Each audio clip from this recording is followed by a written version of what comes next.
I've had conversations with like some school psychologists and other psychologists who do work within the field, but you were my first person who has been in the education space as well, you know. So I'm excited to have you, because I've been trying to get some other people that I know to come in here, but I get it, you know. It's a process getting into here, and you know, it's not always easy sharing the stuff that you know that we experience. So I appreciate you coming through. Yeah, absolutely. Thank you. So let's listen. I want to start a little bit with you in the beginning.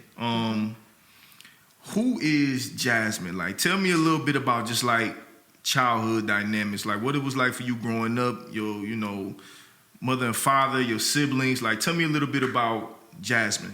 Yeah. So I would say I come from a lot of sacrifice, respectfully, but a lot of sacrifice. I was born to a mother who had me early, a teen mom, and so my grandmother and my grandfather played a very intricate detail the village in my life. Yeah, the village for sure.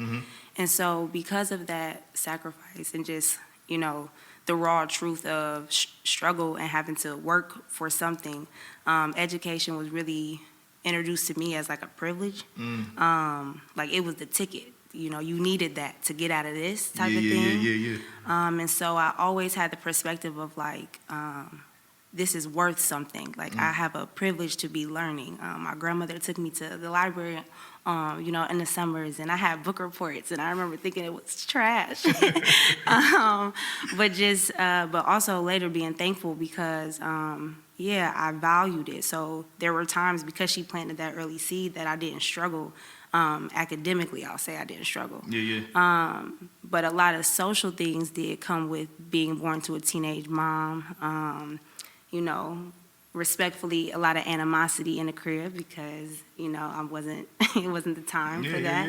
And so that came with a lot of stress, just a lot of unique experiences that one doesn't typically go through having a two-parent household. And so school was my safe haven. I looked forward to going to school. That was my world, And so, it was education really from early on was just something that was valued.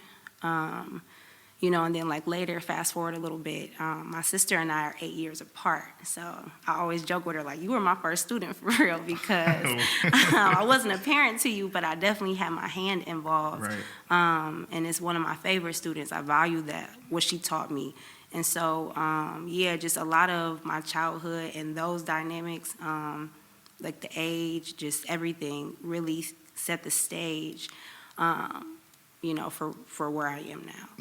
Shout out to those. There's something about them siblings that's 8 years older, man. I got an older sister that's 8 years older than me as well. So you can relate. What? She played a huge part in just like, when mom wasn't there, when mom was working, my sister was mom. You know what I'm saying? And that's kind of how she even still views me today. I'm a foot and a half taller than her, which I'm still little bro. You feel? Absolutely. Listen, when you reflect back, on those times you speak of, the sacrifice, being an adult now, being a mother now, like how do you view it today? What's your synopsis of just like growing up? Looking back on it, I didn't realize how difficult it really was, and how poised my grandparents were of like keeping it together. I think that they did a really good job of keeping like a child in a child's place. Especially now that I'm older and I see the issues with that. Not so much of like, oh, you don't need to know, but like you don't have the mental capacity to carry all of that. To be exposed to everything. To be exposed to all of that. And so looking back on it, I think they did a really nice job of, I knew there was a struggle that was there, but I knew there was hope that was there too. And I think there's a lot of students that I come across at least, born with the same type of cards as myself, who don't realize that there's hope. And so that's really what I'm trying to make sure that if you don't know anything, know that you have a way out. Because that is what I think really saved me. Like, you have options. Yeah.